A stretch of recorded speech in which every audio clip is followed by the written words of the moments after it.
these people are not like, they're not conservatives. They're not Christians. They're not constitutionalists.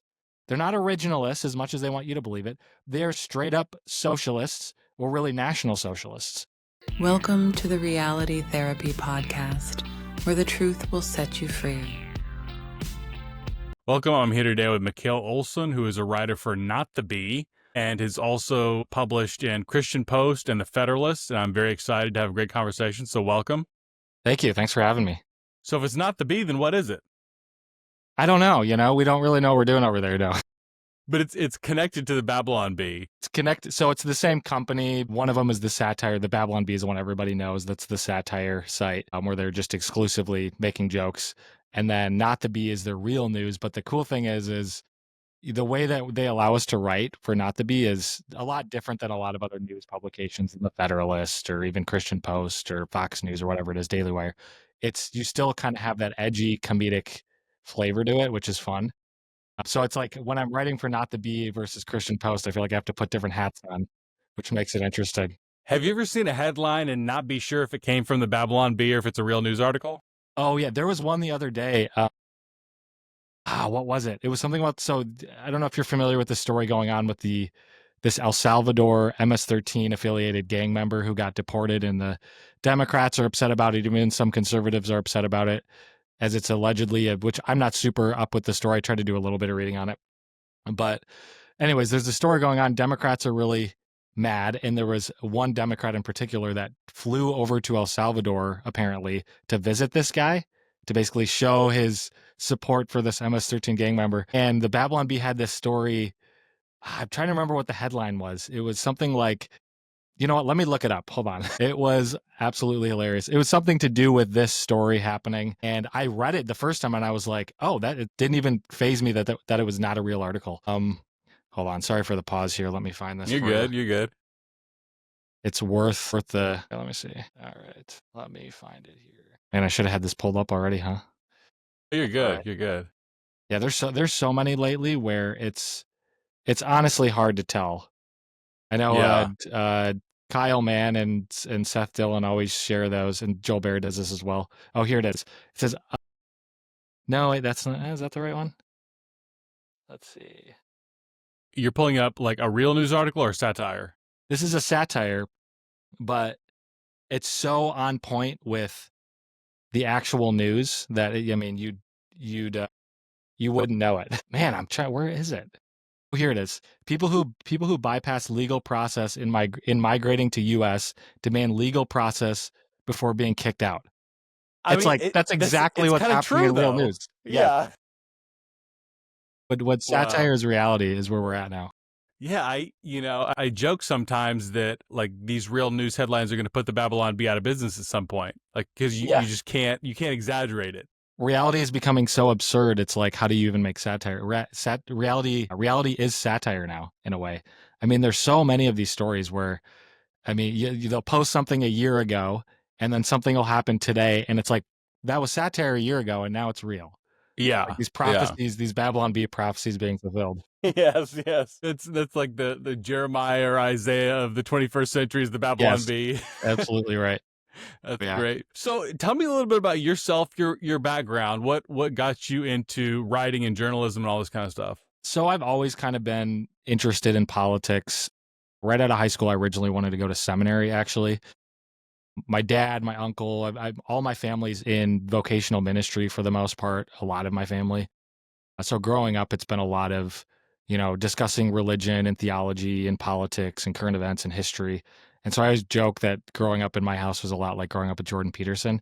The way I've heard Mikale Peterson talk about growing up with Jordan, it's like, oh yeah, that sounds exactly like what I experienced in some ways. And so I've always felt like I've kind of been a step ahead of people, especially in high school and right out of high school into college, as far as, understanding what's going on politically, being interested in it, understanding what's going on theologically, even, being involved in my church at the time. And I didn't really have a path as far as getting into journalism or politics. I went to University of Wisconsin offshoot school called Whitewater. And I went there for a couple years, hated it. All my professors were exactly what you'd expect at a liberal college. I was constantly getting into debates with them. I had one professor email me one time telling me to stop harassing the liberal students in the class just for asking questions to him directly that he couldn't answer. And so I was just running into that constantly. This is right around, when Trump's first presidency kicked off. So this is when the political sphere that we're now experiencing now, that's kind of when it really blew up into what it is today. If you remember those fun times with the crazy Bernie crowds on college campuses and all that. Yeah, I was one of those Bernie guys at one point. Oh yeah, yeah. So that's what kind of got me interested in it. I remember way back then I started my own blog, and I would just post on Facebook, like write about politics and post on Facebook. It went absolutely nowhere. It was a waste of time. Yeah. I kind of did that somewhat routinely. I had a YouTube channel for a while that it did fairly well, TikTok channel that did fairly well, where I was going around doing street interviews. This is when I lived in Austin. Would go to protests and rallies and all sorts of different events, drag queen events where they'd have kids there. I'd try to sneak in and interview people and they get kicked out and things like that. So it was wild. It was a wild experience. BLM, when the whole BLM thing was going on, Kyle Rittenhouse, that's when I was still in Wisconsin right before I moved to Whitewater. And so, there was a lot of craziness here, riots everywhere, people blowing up cop cars, throwing rocks in windows in Madison and Milwaukee and down in Kenosha here and all of that stuff. I live pretty close, for those of you that are wondering. And so just all these different events really got me interested in what's going on politically, and started to read a lot, especially right when COVID happened. I didn't have a lot else to do. I started to go do some reporting at these riots, and I would see all this crazy stuff going on. I didn't understand what was going on. I didn't understand Marxism at that time. I didn't understand the underlying ideology. So I just started to pick up books and read. This is when I ran into guys like James Lindsay and Mikale Olson and Christopher Rufo and all these guys writing about this stuff and reporting. Andy Ngo at the time was doing a lot of reporting on this stuff. And so even Jordan Peterson, he was posting a lot of stuff about postmodernism and Marxist theory and all this stuff. And I just really kind of dug my teeth into it and read up as much as I could. And now we're here where now I started writing at the Federalist. That led to Not the Bee, and now I'm doing stuff for Christian Post as well. So I'm just kind of taking on whatever opportunities I get. So it's been a fun experience. Yeah, it sounds like a very cool journey. It sounds like a lot of your journey and development was criticizing like this out of control wokeness on the left. Yeah. And more recently, you've been taking shots to the right. Can you tell me about that? So I've kind of, which this is, I think, where all the study and reading has helped me, because I've studied, Gramsci and Marxism and all in the Frankfurt School, and I've read the Communist Manifesto, and I've kind of sunk my teeth into these ideas. And I think I'm not necessarily an expert. I'm not an expert. Here we go with that. No, I'm not. I wouldn't call myself an expert on those things particularly, but I probably have read more and have dug my teeth into those things more than your average person, I would say. And so getting kind of a good framework of what's going on with those issues and with those ideas, I'm now seeing all of this emerge almost verbatim on the right. And I noticed this about a year ago. I mean, it's probably been going on long before a year ago, but when I really started to focus in on this was maybe about a year ago. And it shocked me, because the same people that were so keen and accurate on criticizing wokeism on the left are now doing the exact same. Like Candace Owens, for example. You can find clip after clip after clip, social media post after social media post, podcast episode after podcast episode of her condemning woke Marxism on the left. This critical consciousness, critical race theory, all this stuff on the left. And she does it articulately. She does it accurately most times, at least that I've seen back then. To now, she's employing the same ideas on the right. And she's doing the very thing that she criticized before. She's playing the same kind of manipulative games that the woke leftists were playing, that she was rightly identifying with Black Lives Matter, for example. She's now playing that with this whole Jew phenomenon that's now becoming popular. And I just remember seeing that, and I was like, this is like, I couldn't put a finger on it right away when I first saw this stuff. I was like, this seems eerily familiar. Something feels off about this. And I remember getting James Lindsay on the phone and sitting down. I talked to him for like 3 hours one day about this on the phone. And he was like walking me through it. He's like, oh yeah, this has been going on. This. I'm like, wow. So I'm not crazy as to what I'm seeing here. Like, this is actually the same exact thing, just on the other side of the aisle. And it's wild. So yeah, it is wild. One of the weird things about our contemporary politics is that if someone starts ranting against the Jews, I don't know how you voted. Yeah. You know what I mean? Right. you have like a similar mentality on the right and the left, and you also have like a similar like victimhood complex. And the same people who said you're playing the victim will now say like, well, I as a white person am really oppressed. I as a man am really oppressed. And then also kind of the standpoint epistemology, like, I don't care what facts you present, like you're denying my lived experience. So much of it is like word Exactly. for word exactly what the woke are saying. It's exactly the same. I mean, the epistemological part of it is exactly the same as well. That's, I think, something that I've been seeing a lot more lately, because they don't, for example, with James Lindsay, they don't really have a lot of ground to stand on as far as arguing against the points he's making.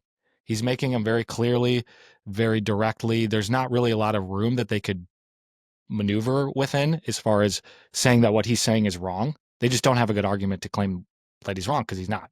And I think they know it. So what do?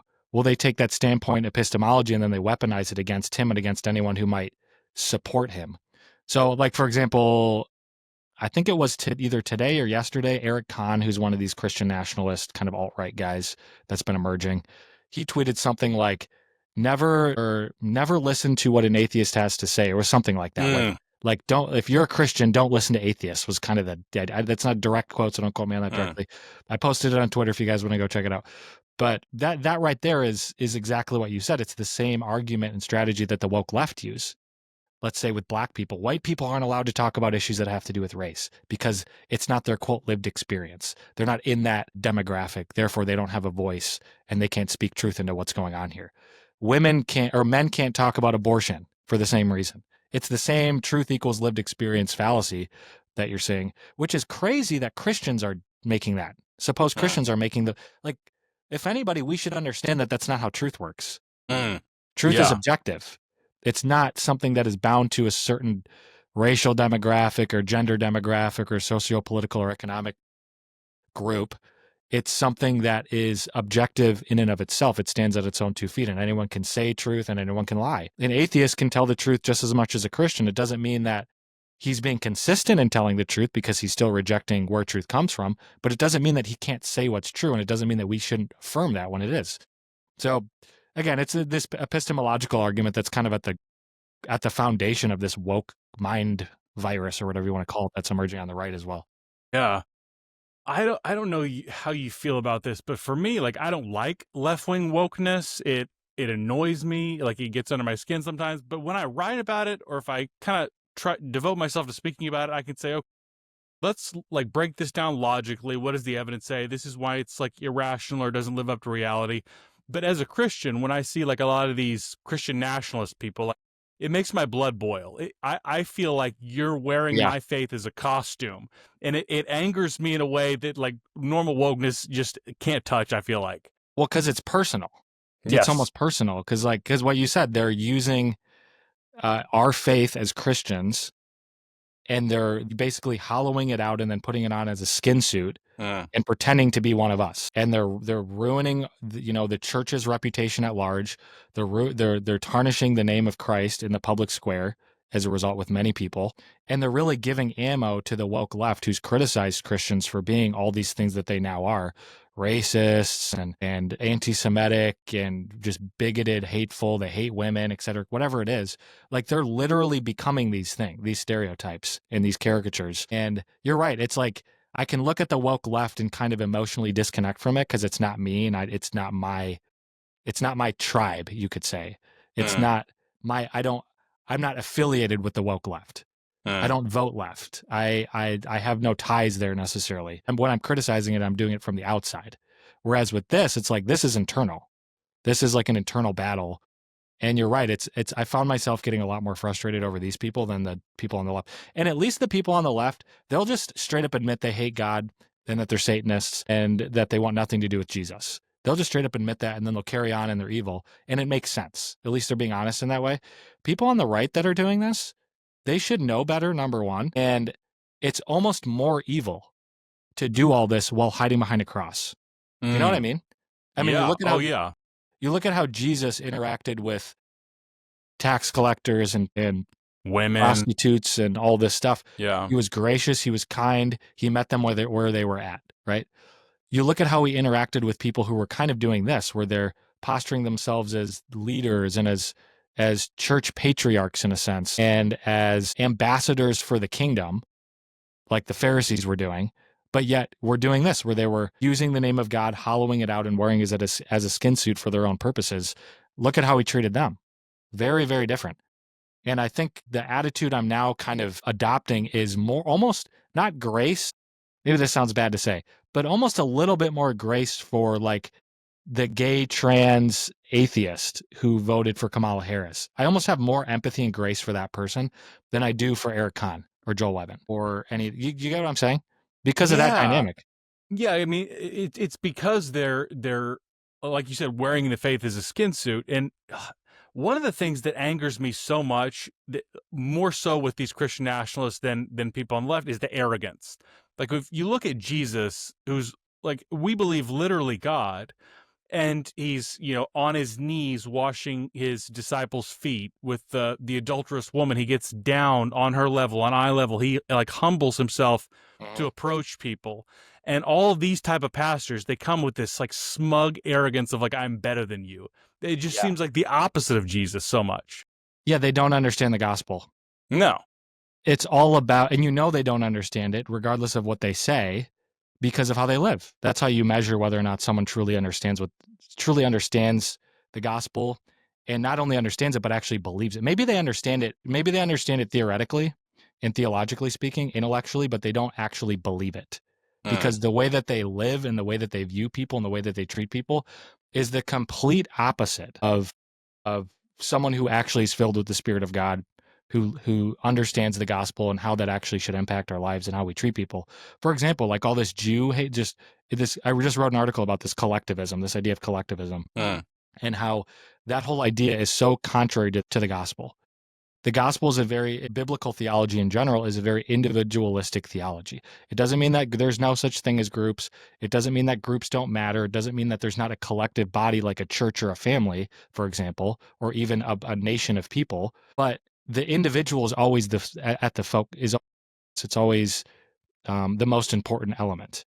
The group, biblically speaking, the group operates and is ordained by God to serve the individual, not the other way around, if that makes sense.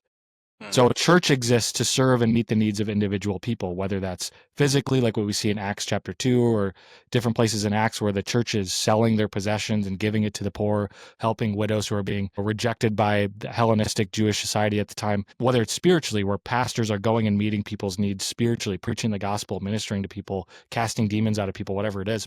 It's always very individualistic. Jesus himself didn't die for a collective. He died for you and for me and for every individual person. And so you look then at the woke right, or the Christian nationalists, whatever we want to call them. You look at how they look at different groups, even if it's just liberals in general or Jews. They like to put everybody in the same collective box like the woke left does, and then assign you as a good person or a bad person, as an unworthy person or a worthy person, as a good, like, you get what I'm saying? This is what they're doing. They're not treating people like individuals. It's I don't know how you can do that and say that you actually understand the gospel. It doesn't make sense to me. Yeah, I mean, it's bizarre. And you said like a lot of woke people are like atheists or satanic or this kind of, but you also have like this contingent of social justice Christianity and liberation theology. Yep. And it seems to me like that's kind of the mirror image of these Christian nationalists who cherry pick a couple verses to basically say Jesus would vote like I do. Yes. Do you see that comparison? Yeah, and I think, I was just talking to another friend about this the other day, where I think that it's often called Big Eva, right? This is the evangelical institutions that have kind of gone left and have tried to move the Overton window of the church to the left. Megan Basham wrote a book about this called Shepherds for Sale. I'm not there's some, I'm not necessarily in Megan Basham's camp per se, but I think a lot of what she wrote on in that book is accurate, where you see guys like Russell Moore or even Tim Keller in certain regards, or a lot of these esteemed institutions, Christianity Today, et cetera, where they've moved the Overton window of the church to the left. They've convinced people to not vote conservative or to not vote at all. There's like this third wayism kind of philosophy that's been spreading. Tim Keller's in that? I don't know, because like I've heard a number of people recommend his books is why I'm asking. Yeah, I think Tim Keller has a lot of good stuff theologically. I mean, I'm not super up on Tim Keller per se, but I know that there's been some questionable things, like for example with COVID, his church was segregating people based on. I think they were segregating people based on it was either mask, like whether or not you're wearing a mask, or vaccine status, things like that. So he's definitely played into the leftist paradigm on things, even as far as climate change and all that kind of stuff. So you see this, right? You see this Overton window shifting to the left, where they're now even playing along with Black Lives Matter and critical race theory. You have the Dallas statement, for example, in the SBC. CRT. Yep, where they're voting on CRT. I read a book, I can't remember the name, but it was about fault lines, maybe? I'm familiar. That's Vodi Bakum? Yes, yeah. Yep. Yeah.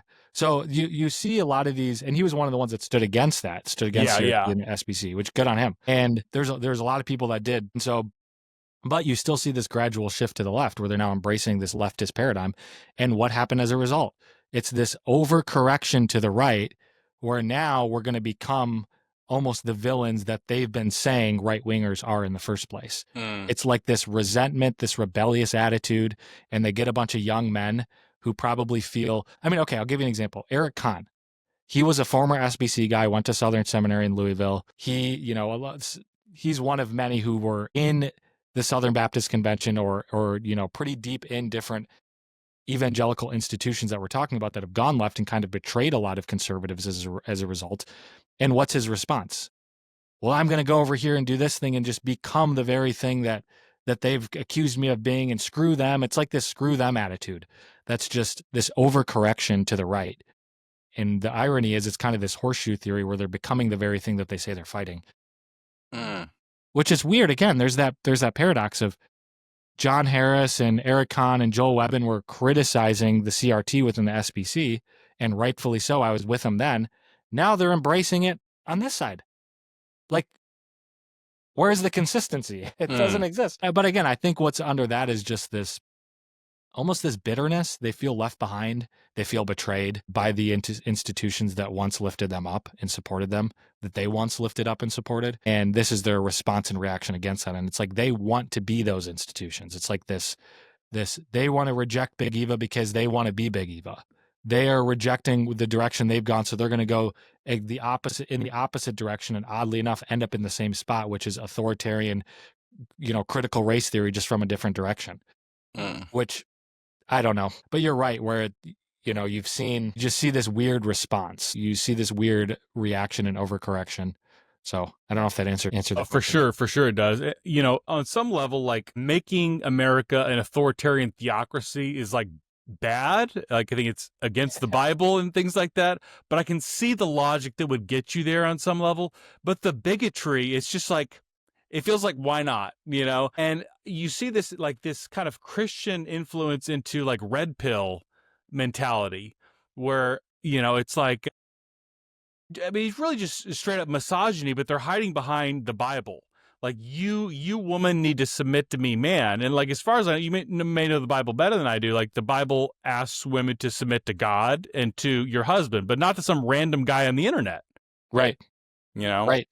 Yeah. And the idea of submission is not authoritarian dominance. So I think this is where it becomes, because like I would say I'm more traditional in my views as far as that goes. Like, I believe that the husband is the head of the household, and the wife should submit to the husband. And like I have, because those are biblical concepts. It's very clear. But the question is then, okay, what does that mean, and what does that look like? What it doesn't mean is patriarchal control, where the woman doesn't have any say, and the woman just needs to shut up and stay in the kitchen. And the woman shouldn't have, like, now they're applying this to voting, which people can debate about who should vote, whatever. But it's just one aspect where they just want to box women out of society and act almost like they're more sinful or less capable as people. And then just give total control to the man. That's not what biblical submission means. I don't believe it does. There's some people that would, but you're right, where it's like this red pill idea. They're now adopting a pagan red pill philosophy and then applying that to biblical concepts like submission. Yeah, it's completely backwards. It's wild. And you have these guys. You seen the Whatever podcast? Yeah. Where it'll be like these three guys who call themselves Christian, and then they bring out a bunch of OnlyFans girls, and then just So like stupid. shame them for being stupid, and then it's like, this is why God wants us to control them. And where did you get all this? It's like the lowest hanging fruit. It's It the opposite is. of what Jesus would do. Jesus Absolutely. did not do that. He would not do that. Like, No. there's a way to, these women are clearly not okay if they're doing this and behaving this way. You don't put them on the internet and shame them and then think that's going to change their mind. Or think that that's going to, it's ridiculous. But you're right. This is exactly what we're seeing in the Christian nationalism space. In many ways, they're just adopting the same kind of like Bronze Age pagan philosophy and coding the Bible with it. And then acting like this is masculinity and this is Christianity. And it's not. It's just not. Jesus encountered at least 2 promiscuous women. There's the woman at the well and then the woman who's about to be stoned to death. And on both occasions, he gets on their level and leads with love. Like, there's always the message of like, you have to turn things around and live a good life, but he always starts with love. And they never start with love. Love is never part of the equation. The gospel is not part of the equation. Kind of what we were saying before. No. They don't understand the gospel. The gospel is the thing that meets people where they're at. They have no interest in meeting people where they're at. They have interest in dominance and control. It's just like every narcissist, like what Jordan Peterson said, narcissistic psychopaths, these cluster B types that emerge when certain movements or political whatever or religious institutions start getting power. Like, the likelihood of narcissistic cluster B psychopaths to gravitate over there is really high. And that's exactly what we're seeing. That's obviously, we've seen that with the response to this whole Jordan Peterson. I don't know if you guys have been seeing this on Twitter, but all the response against Jordan Peterson for naming that has been wild. It's just exposing what's really under the surface. Yeah, like they're not interested in actually treating somebody like an individual. They're not even going to look at it. Like, for example, let's say they have a Jewish neighbor. Let's say I have a Jewish neighbor. They're going to immediately think they're the enemy. This Jewish neighbor, because they're Jewish, whether because of ethnic reasons or because of religious reasons, they don't belong to be my neighbor. They shouldn't be my neighbor. They don't belong here. And I'm going to do what I can in my power to, politically remove them, to forcefully remove them. And then we're going to call that the beginning of Christian nationalism. Is that really what the church, is that really what Jesus would do? Is that really what he's commissioned us to do? No. Absolutely not. It's so void of Christianity in the gospel. It's completely absent. It's the Christian nationalism is a misnomer. There's no such thing as Christian, and it's just nationalism. That's all it is. It's sad to watch. It is, yeah. You brought up Jordan Peterson and like the backlash against him, and it's the same backlash as you're seeing against James Lindsay. Like, these people who are at least somewhat rooted in classically liberal ideology or ideas, and you'll hear big name people say Peterson or Lindsay used to say good things, but they don't anymore because they've gotten co-opted. They're saying the same things. Exactly the same. They have not changed their message. It's so funny. I've noticed that repeatedly on Twitter the last couple of days. Everybody saying Jordan Peterson used to say good things. He used to be this. He hasn't said anything different. Yeah. He's actually, you can find clips of him saying the same thing years ago about what could emerge on the right. The difference now is it's actually emerged. And then the people who have actually embodied this emergence are now upset about it. And they're going to scapegoat him as if he's the problem for naming it, rather than actually looking in the mirror and addressing their own behavior. I want you to tell me more about the recent article you wrote. It's collectivism is anti-Christian, anti-American. What else? Anti-human, I think. Why collectivism is, yeah.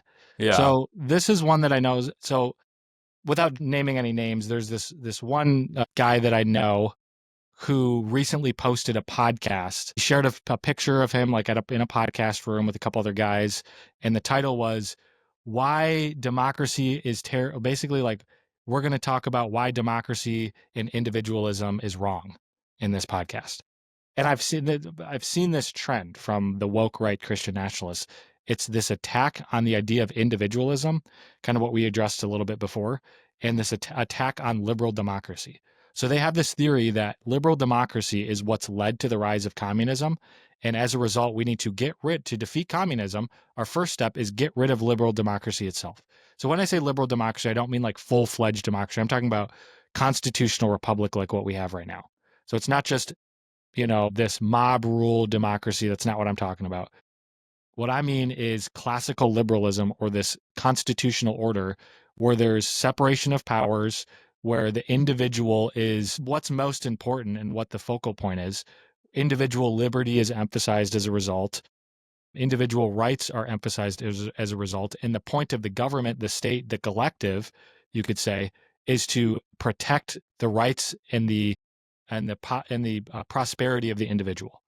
That's the system that we currently live in right now, the American constitutional order. They hate that.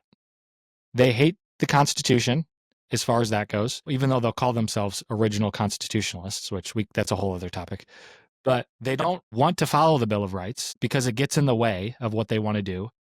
These people want to impose blasphemy laws, and they want to do all sorts of crazy stuff. And something like the Bill of Rights, for example, I'll give you one example. Joel Webbin and Wesley Todd, his podcast host, said recently that if they, assumed authority, or whoever they want assumes authority that's going to carry out the will that they want, under Christian nationalism, their version of it, they would go around to, verbatim said this, they would go around to every single church in the country. I think there's like 60,000 churches or something like that. They name the number. Let's just say 60,000 churches. They'd implement a government task force, armed people, armed guards and all, go around to every single one of them, survey them to see if they fit the requirements of what it means to be a faithful church under their definition. And if they're not a faithful church, they would shut those churches down, seize their property without due payment, which is a violation of the First and Fifth Amendment. And then they would redistribute that to somebody else. So what does that sound like to you? Seize the means of production, redistribute. Yeah. These people are not they're not conservatives. They're not Christians. They're not constitutionalists. They're not originalists as much as they want you to believe it. They're straight up socialists, or really national socialists. Yeah. And so, yeah, this is what you're. So my article, going back to that, was basically a rebuke of this idea that collectivism is actually the problem. And the embrace of collectivism is what's leading to the rise of movements like this Christian nationalism movement, which is the exact same overcorrection we saw in the early to mid 20th century in Germany. The Marxists were wreaking havoc in Germany, and what was the German response? It was the overcorrection to the right, and then obviously the rest is history. We know what happened. This is the exact same thing we're seeing now. It's in a sense, returning evil for evil. So my article is talking about why individualism is not only an American response politically, and it's actually the thing that's going to allow us to fight bad ideas and to fight bad people and to preserve our republic, but it's anti-Christian. Going back to what we were talking about before, where Jesus died for each individual person. We're all held accountable. Like when we stand before God, are we going to be held accountable for the group that we were a part of, or for what we individually did? We're going to be held accountable for us. I'm going to be held accountable for me. You're going to be held accountable for you. When Jesus died on the cross, that's exactly what his atonement was. It was for my individual sin. It was for your individual sin. It wasn't for the collective sin, right? When we're told to love our neighbor, that the second of all greatest commandments, it's an individual thing. It's not love your neighbor in a general sense. It's love your neighbor in a specific sense. So it's that separation between general love, general collective love, which isn't love at all, versus specific individual love, which is what we're commanded to. And I think if we abide by that guiding principle, our political philosophy will kind of fall into place. You know what I mean? Yeah. I mean, sorry, go ahead. No, that was it. Go ahead. I love this concept of individualism, like as an American, but also as a Christian. I think one of the beautiful things about Protestant Christianity is you're allowed to worship however you want, and there's thousands of different Protestant denominations, and we all see things differently. And I think there's even a lot of people within my church specifically that I don't see eye to eye with them. We're allowed to have different opinions. And I think the best government I can hope for is one that just allows me to worship God as I see fit, because even if one of my pastors were chosen as president of the United States, I would still disagree with them on a lot of stuff, and they're like, if they were charged with implementing these type of laws, like you have to worship a certain way, at some point I'm going to disagree with even them. Yeah. And collectivism is interested in uniformity. It's a cult tactic. So uniformity, you have to be part of this. You have to agree with these tenets, and we're going to bind your conscience. So you see this in certain religious cults, even in certain churches. You see this in certain governments. And I just don't believe that the Bible gives us leeway to do that to anybody. Not from the church, and certainly not from the government. That's not the point of we're not to bind each other's consciences, if that makes sense. So, like, for example, from a church, you're obviously supposed to preach the gospel, deliver the word, and tell the truth, and minister to people. And the Holy Spirit works through the civil magistrates of the church, you could say, in that way, and through the body. But it's the Holy Spirit ultimately that binds your conscience. It's the Holy Spirit that you're responding to. When a pastor is preaching to you, he's not God. His opinions, his personal opinions are God. He can get things wrong. When he's delivering the word of God, he can misinterpret things and say things wrong. It's the Holy Spirit that's going to work in you as you're hearing the message and convict you of what you need to be convicted of and lead you in the direction that you need to be led. And the pastor is only facilitating that as best as he can through the power of the Holy Spirit as well. But especially on a state level, it's not the state's job to bind your conscience. It's the state's job to enforce laws and to protect the innocent and punish the guilty, as it says in Romans 13. But nowhere in there does it command the state to bind your conscience and to force you to believe a certain set of religious or political orthodoxy. It's not its role. And so what these people want to do, this is why I call these Christian nationalists sacralists, because, for example, the Joel Webb and Wesley Todd analogy that I gave that they gladly presented to us in a podcast, what would that consist of? It would consist of the church and the state almost merging together in an effort to bind people's consciences by forcing them to go to a certain state-approved church. How is that not sacralism? How is that not, mirroring Catholic integralism that we saw in the Middle Ages, where the Catholic Church was basically the ruling body over entire countries and was telling everybody what to believe and punishing them if they wouldn't? That's the kind of territory that these Christian nationalists want to march us into in the name of individualism and democracy is evil. Is it? I mean, we look at collectivism. I mentioned this in the article as well. Look at the collectivist regimes that have existed just in the last 100 to 150 years. You look at Pol Pot's Cambodia. You look at, obviously the Soviet Union, Mao's China, Nazi Germany, all the fascist regimes, Franco and Mussolini and all these things. You look at all of this. These are all collectivist regimes that made the collective the god and sacrificed the individual as a result, leading to untold levels of horror and human catastrophe, all in the name of serving the collective, serving the good, serving the greater good, implementing whatever agenda they wanted. If you have that mindset where the collective is more important than the individual, then you can justify any atrocity you want against any individual person. Which you see this again, going back to this anti-Jew sentiment that's rising on the woke right in the Christian nationalist spaces. They're doing this exact thing. They're targeting the same group even that the Nazis targeted. And they're Jewish, therefore we're dehumanizing them as a result. And now anything that we do to them going forward is justified because they're Jewish and therefore they're apparently uniquely evil because of the assigned collective group they're a part of, rather than just looking at someone like an individual person and judging accordingly. They have no interest in that because that's hard, right? The individualism is hard. Yeah. There's going to be problems. And it leaves a lot of doors open for maybe abuse and different things. But I think that's the right path. I mean, it's like freedom itself. Freedom cannot exist without individualism. And so freedom is challenging. It requires individual responsibility. Like there's that old saying that the Uncle Ben quote, with great power comes great responsibility. Yeah. That's exactly it, right? That is individualism. And they hate that. I don't know why. Maybe it's because they're not competent. Maybe it's because they feel like they can't succeed any other way. Who knows? But I'm wondering how you sell this message, how you create a shift in culture, because it seems like authoritarians or collectivists, I should say, on either the left or the right have somewhat of an advantage in that they're selling a greater sense of meaning and purpose. You have this higher kind of calling in a sense. And I think classical liberalism strikes people as hollow, where you're kind of on this grand historic journey if you're a collectivist, in a way that, I think you have a superior philosophy as a classical liberal, but it's not as sexy, I guess. Yeah. And well, I think that's why I think that pins it on the head there, why exactly it is so attractive, especially to young men. I mean, look at the culture we live in that's denigrated young men for decades at this point, especially white men. You're racist and you're a patriarchal tyrant and you're everything in society that's bad is your fault to some degree. and we don't want you and we don't value you. That's what young white men in particular, and men of any racial group, I guess, have been told their whole life by media, by entertainment, by their education system, by their own government. And you can see why a collective that's now saying, we'll give you purpose, we'll give you a sense of meaning, we'll give you a reason and a justification for all the anger that you feel. And we'll give you even an outlet to let it out.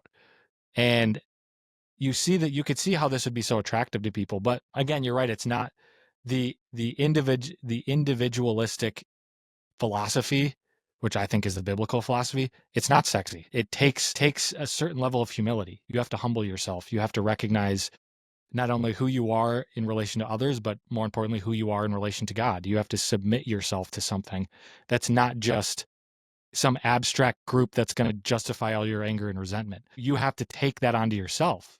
I mean, even think about the message of the idea of taking up your own cross, taking up your cross.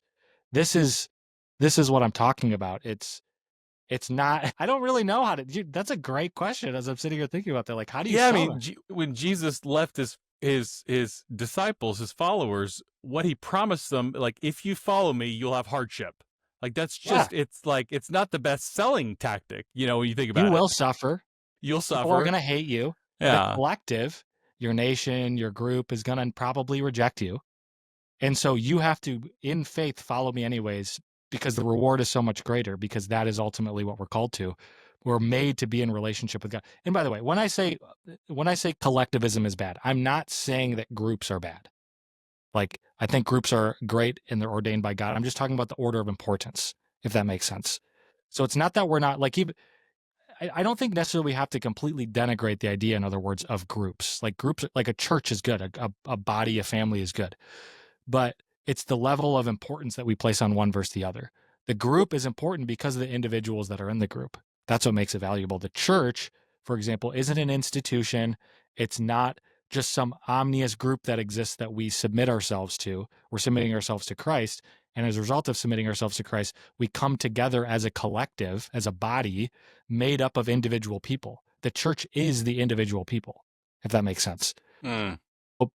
That, like, it's a matter of which one's more important and why we're even there in the first place. But this could also be applied to family, could be applied to our nation. Our nation, or our identity as Americans, is important and valuable and good. But why? Because of the individual people that exist here. That's what's valuable, and that's what's important. I'm wondering if you could comment on gender relations in America, which seems to be like a hot topic. But I feel like Yeah. a lot of men are just running fast away from anything that reeks of feminism. And then you've got this new kind of red pill mentality. I think it was Joel Webbin who wanted to host a singles mixer, and like no women signed up. He showed up. he was offering to pay, I don't know, pay people or like pay for their ticket or something. Yeah. Nobody showed up. Yeah. Man, like, I mean, it seems like men and women are diverging so much. We still want relations with the other, but it's like we're becoming so different, it's hard to get there.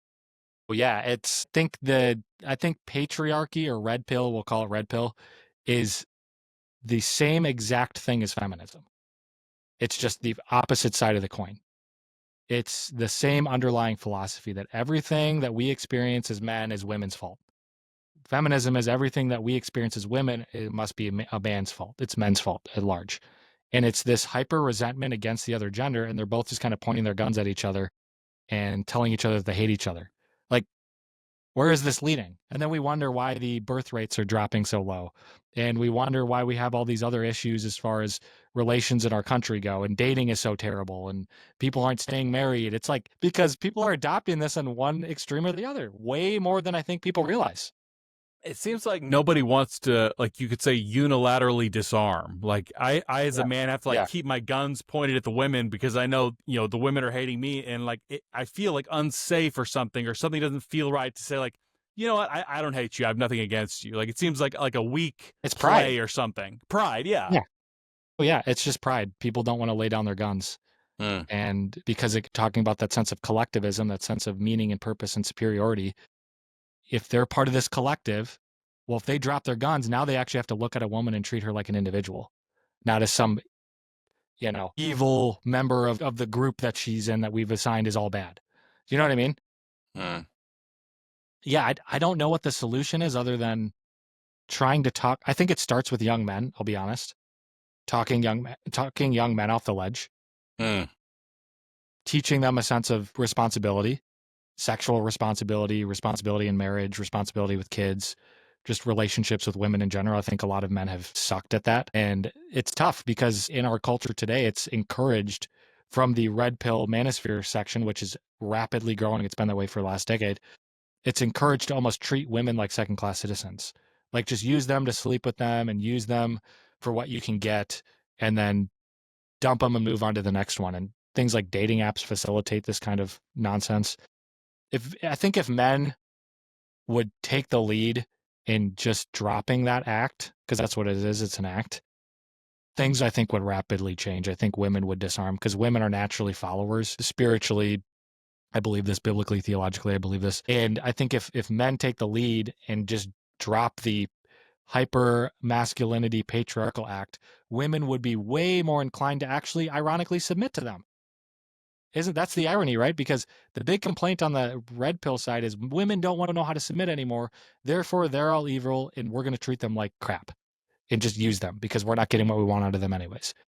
Imagine if they would drop the pride and actually treat women as if they're valuable and do what the other part of that verse, as far as women submitting to their husbands loving their wives like Christ loved the church. Imagine if they did that and treated women that way, how much more women would gladly submit to them. I want to solve the problem. Yeah. Oh, 100%. I want to, see if we can unpack causality here, because I think the hypermasculinity was kind of a response. And I think a lot of the kind of boss babe feminist mentality developed because there were so many weak men who were not stepping up and taking a lead. I mean, if I'm a woman looking at the dating market, you've got a lot of guys with no ambition, no direction in life. They spend all their free time playing video games, watching pornography. It's like, well, I kind of have to take the lead, like who am I going to submit to? So I think that it becomes a little rational from that perspective. Yeah, I think that's a good question. Honestly, like I've studied a little bit of feminist theory and how it emerged in the 60s and all that, and you'll see a lot of the red pill guys point to that. But I think you're onto something there where a lot of women were attracted to those ideas because men weren't leading. Again, I think the responsibility at some level falls on men. We can't say that men are to lead and women are to submit to men, but also men bear no responsibility when women go astray. Like you can't hold both of those things at the same time. You have to, at some level, take some responsibility. I'm not saying that men are just default responsible for women's sin. Like I think each person, back to the individual philosophy, each person is responsible for their own sin. But that said, there is a level of responsibility that is also due to men for allowing, for abdicating their duty and allowing women to fall prey to this feminist ideology that's done nothing but destroy entire generations. I think when that actually started, I don't know. I honestly don't know. I'm wondering if you can kind of, give your speculation to help unpack, when did a lot of these issues with men begin, or like what's going on with men? Because men are, as I said, like pornography and video game addiction are off the charts. Men are dropping out of the labor force, dropping out of education, mental illness is on the rise, addictions on the rise, suicide on the rise. Like men are just like struggling right now. What is going on with men? That's a good question. I think men are just giving. I think it's just like people are giving up. Because there's been times over the last, decade where I felt that way. Like when I was in college, I kind of felt that way, especially when I was going to the school I went to, where it was just a lot of liberalism and a lot of men suck and a lot of, if you're a conservative or a Christian, we don't want you here kind of attitude, both implicitly and explicitly at times. And you just kind of are like, well, nobody wants me, so screw this. I'm just going to, go do my own thing and who cares, right? It's just kind of this who cares attitude, which you can make an argument that, okay, is that kind of the conspiratorial argument almost where, okay, are they trying to get men out of public life and out of civil society? Are they trying to weaken men and feminize men and make us pushovers and try and intimidate us out of participating in government and business and family and relationship, marriage, all this stuff? It kind of feels that way. You know what I mean? And why they're doing that, I don't know. There's probably a bunch of different reasons, but I think a lot of men, whether they can explicitly name that or not, you feel that and you experience that in society today. And it either leads people to give up completely and now they're just in their basement playing video games all day, or they are turning to these hyper masculine movements that make them feel empowered, that encourage them to go out and do crazy stuff. Neither of those are good responses. Yeah. I mean, it kind of the reaction kind of makes sense in that context because I mean, on a college campus, like any given day, you hear white man bad, white man bad, white man bad, and then you have people from the alt right or the red pill, sphere. They look at you and say, "Hey, we love white men over here. Come over here," and it's hard to say no to that. Like, just somebody accepts me, so I'm gonna go along with it. Right. I totally get why the manosphere, red pill, Christian nationalists, all this stuff. I 100% get why it's attractive. And I 100% get why it's grown so much. It's a response to the complete BS we've experienced on the left in all these different regards. But there's got to be a better option. Like there's got to be an alternative. Like those can't just be the only two choices we have, which is what I've been trying to think through a lot lately is, okay, we can criticize the left all day and we can criticize the woke right all day, but like, how do we build some sort of third option that would, you know what I mean? I think it's like the trouble with having any kind of nuance in your politics that like you're kind of going to be viewed as impure. There's, if you're taking arrows from both sides. Yeah. If you agree with the other side 1%, you're kind of like a traitor. Yeah. Right. So if I say, hey guys, this collectivism stuff is bad, even though I agree with you that abortion is evil and feminism is bad and the transgender ideology is really bad and the government should, submit to the Lord as best that it can, which as far as that goes, call me a Christian nationalist all day. Obviously, that's not what they mean when they say Christian nationalism, but the idea that the government is ultimately God's and has a duty to obey the Lord, I'm all there. The idea that our laws should be based on biblical values and principles, 100%, I'm all there. But I'll agree with them there, and then I'll say, but collectivism is bad, and hating Jews is bad, and maybe neo-fascist authoritarianism isn't really wise, and it's bad. It's not going to result in anything good. And doing a church-state merger isn't ordained by God, and that's not part of our commission as Christians. We're not supposed to do that. Whatever it might be, now I'm the enemy. The same thing on the left, right? Where like there's a ton of issues I disagree with, but then there's a couple that I do, and it's like, well, I'm the enemy because I disagree with it's collectivism. They don't know how to exist in a space with people that might disagree with them on certain things. It's you gotta check all the boxes. You have to be completely aligned with what we say. There has to be total uniformity. Otherwise, you are the enemy. It's crazy. It's impossible to conceptualize that someone may have thought deeply about these issues and reached a different conclusion. Like on the left, it's, well, that's just your white privilege talking. Or like on the right, are you some kind of a bot? Have you been infiltrating from the other side type of thing? And like, it's just, there's no way of assigning good faith to other people on these arguments. No. Yeah, it's really challenging. Especially with the online behavior in particular, it's like you don't know who's who. Most of it's anons. You don't know who's who. You don't know what arguments are actually real. Like, do you actually believe that all Jews are like evil? Like, do you actually believe that? You know what I mean? Like, you'll hear people say stuff like that. You're like, real people believe this? I find myself asking that question to myself almost every day on Twitter. And you don't know like who's in a Chinese warehouse or you have no idea. You have no clue. That's a real thing. That's a real thing. That's like bot farming in China. Yeah. I mean, China spends like $16 billion a year on Western media influence. Majority of that is in the United States. A good chunk of that is social media. So how do you know that the extremes of both sides aren't being completely propped up and agitated by foreign interests like China? Yeah. That's not a far stretch to assume that. That would not surprise me at all. I mean, and it wouldn't take that much either. Like you find some group, could be like a fiery right wing or fiery left wing group, and then you start doing a little extra provocation. It wouldn't take much for, They're just pouring gas on the flame that already yeah. Man. Wow. Yep. So I wonder how many of these bots, because that's a huge thing I've noticed on Twitter, especially anonymous accounts that dogpile me and will just say the most profane, horrible things in the comments. And I end up just every day I'm like going through blocking, I don't know how many people. I probably blocked hundreds of these people at this point. And I don't even care at this point if they're a real person or if they're in some Chinese warehouse. Doesn't matter.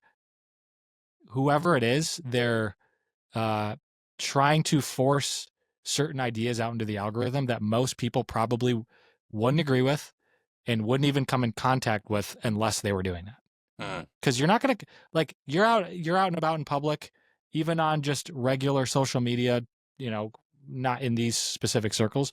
You're never going to run into people that are saying this kind of stuff. No. Never. At your church, I'm never going to hear that at my church. No. I've told people about this stuff at my church that aren't really online, and they look at me like I'm crazy. Like, there's no way this exists. They're like, oh, it exists. So there's millions of people clicking on this stuff. Yeah, it's crazy. It's wild. Like the non-chronically online people like have no exposure to this bizarre world. Which just shows you how like out of touch this stuff is. Mm-hmm. It's not representative of the whole. It's not representative of regular people. And they have to agitate. But that's the scary thing is they don't need a lot of people. I mean, you look at, I don't know if this statistic is entirely accurate, but I was reading something the other day and it was talking about how you only need about 10% of a population in order to kind of stoke a revolution and really upheave an entire society. I thought I had read somewhere it was like 3%. Really? Yeah, I mean, it's like a really low number. I think the Bolsheviks were like 3% of the Russian population, something like that. Like real low number. You don't need a lot of, you just need really crazy people. Yeah. You need a low number of really crazy people. And for whatever reason, the woke left and the woke right are really, really good at attracting, as Jordan Peterson said, the psychopaths, where they just want to destroy. It's like the whole, the Dark Knight quote where he was like, some people just want to watch the world burn. That's exactly what's going on. It's so true. It is exactly what's going on. But yeah, how do you fight it? Who knows? Yeah. You know, I wonder in my college classrooms, who are the true believers and who's just kind of going along with it? Because like if somebody, it's like very left wing in my program, but if somebody stands up and says, you know, whiteness is problematic, we have to deconstruct the patriarchy, like blah, blah, blah, all this kind of stuff. I would imagine a lot of people aren't just like super rah-rah about that, but it's like, I'm not going to stand up and say anything because all of a sudden I've become a bigot, you know? That's what I noticed when I was in college. That's what I noticed. There would be a professor that would say something outlandish. I had this one professor in particular that was a huge Bernie guy, and he would always talk about it in class and like use his podium as a way to push his left-wing politics, particularly in support of Bernie at the time. He was like trying to convince all the college students to vote for Bernie. And which I don't know why he was allowed to do that. That's, I guess, another whole nother topic. But that's what he was doing. And I would always say stuff back to him, like raise my hand and like comment back, like, oh, actually, this, what you said there, that was actually not accurate. Or, oh, actually, here, like, what about this idea? And the whole room, I'd be in a class of like 100 people. Whole room would be quiet. Nobody else would be chiming in. And then after the class, I would get people coming up to me and being like, actually, you know, good, thanks for saying that. I agree with you. Like, why is nobody saying anything then? Why is it just me? You know what? I'm not like patting myself on the back there. The point is that that's exactly how bad people get away with stuff. Is nobody wants to say anything. I've had classmates who will come and like anytime someone's done this, most of the time they qualify it. So they'll come up and be like, listen, I'm very progressive. Like I only vote Democrat. I've voted Democrat all my life. But something you said made sense. You know, it's like I have to like prove that I'm a good person by letting you know I vote blue before I tell you. There's always there's always the they got to clarify it. It's so ridiculous. But yeah, this is how that 3% takes over. It's not that the other 97% agrees with the 3%. It's that they're just scared to do anything about it because these people are so crazy. Yeah. And I think that's what you're experiencing, which to the right's credit, the right wing right now in America, there's so many people speaking up about the crazy stuff. Way more than leftists were speaking up about the crazy stuff on their side. Yeah. Which is why the crazies were allowed to just completely take over their party, as we're now experiencing.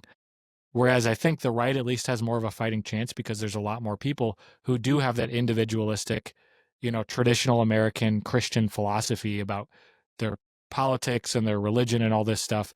And they're not scared to just stand up against the group because the group isn't their God. They're not collectivists. Whereas the woke right and the woke left are collectivists. So you have to be completely for them. And if you stand up against them, well, you're going to be called an enemy. And I think that scared a lot of people on the left because they don't have the same grounding Christian principles that we do over here. And they don't really have, as a result, legs to stand on up against that kind of craziness.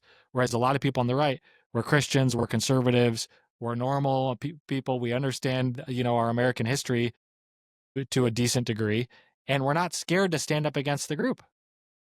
Which that's one thing I'm really thankful for, at least on Twitter. There's so many people that are speaking up against this in like way, way, way, way more than I ever saw speak up against the woke left. The only people speaking up against the woke left were people on the right. Nobody on the left was really saying anything. Well, there were people that got instantly canceled. Instantly canceled, and now they're on the right. Yeah. Yeah. That's what's bizarre about the right today is you got RFK, Tulsi Gabbard, James Lindsay, like all these people that were lefties for a long time. And I don't know how much of their views changed. It's just like the world moved around them. Exactly. I saw this funny tweet the other day. It was something like, I used to be a far left hippie for, not believing in pharmaceutical products and not getting vaccinated and not wanting to eat like seed oils and stuff like that. And now I'm a far right extremist for believing the exact same things. Yeah. And I was like, yep, that's so true. Oh, it's great. Bizarre. Yeah. Well, I have one final question for you, and that is when you look at society more broadly, what is one thing that we're not talking about enough that we should be talking about more? That's a good question. Man, that's a really good question. Honestly, society in general, I mean, obviously, I think we should be emphasizing the gospel over just, that might actually be my answer. The gospel itself over cultural Christianity. So cultural Christianity isn't necessarily a bad thing. I think that's a natural byproduct of enough people in society adopting a Christian worldview and becoming Christians and, being filled with the Holy Spirit and sanctified, and they're wanting to do the right thing. And then as a result of them individually submitting to Christ, they're going to start living out that faith in everything in their life, in their business, in their family, in their politics. They're going to start voting differently. That's what leads to a cultural, quote unquote, Christianity. But I think we've gotten to a place now where we're so comfortable with that because of generations of people who have done that in this country, to where we're now just kind of getting rid of the actual thing that makes Christianity Christianity in the first place. And we're just okay with the moral shell, if that makes sense, especially on the right. And I think the right is what has power right now and influence a lot more than the left, at least to a certain degree. And I think that's something that, if there was one thing that I could continually emphasize, it would be that. It's doing what's right, morally speaking, is great.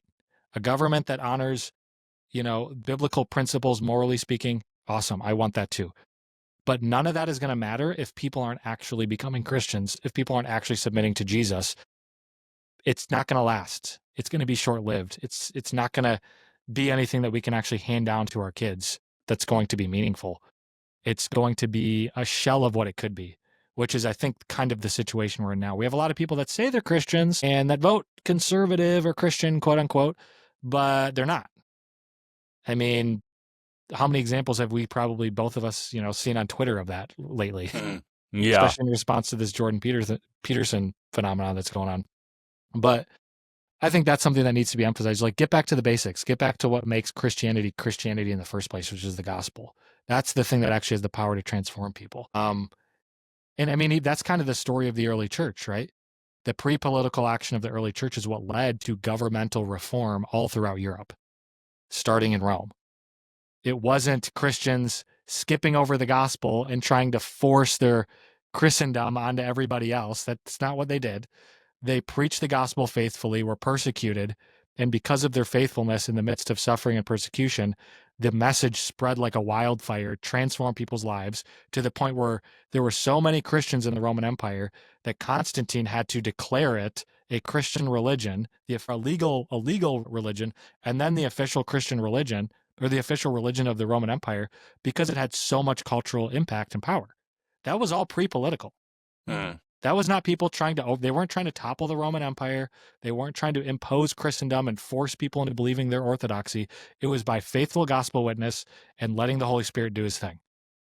I think that's what's going to lead to us having a Christian nation again, not forcing religious moralism onto everybody, if that makes sense. Yeah, no. Oh, sorry. Go ahead. Oh no, that was it. So It reminds me of the ancient Israelites in the time of the judges, where they were like, God could be our king. Yeah, we kind of want like more power, and so I think a human king would be better, And then you run into trouble. exactly. They relinquished their submission to God because they want earthly power.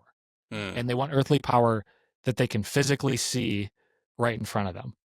God wasn't enough, right? It's that pride. It's that pride of man. God wasn't enough. They needed something concrete right in front of them. They needed authority here on earth, a king that they could see and worship in a sense. And I think we're kind of doing the same thing. The Christian nationalism cry is that same Israelite cry in defiance to God. Give us a king. That's exactly what we're seeing.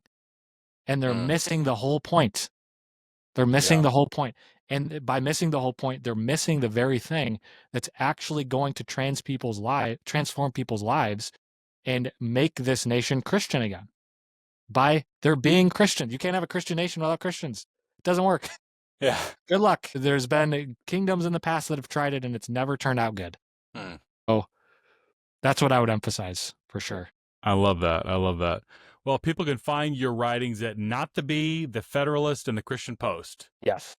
Awesome. So the stuff about Christian nationalism, kind of what we're talking about here, that would be all in Christian Post right now. I have about, I think 5, maybe 6 articles in there, I want to say, about this topic in general. So if you want to go read more up on that, I'm also on Twitter.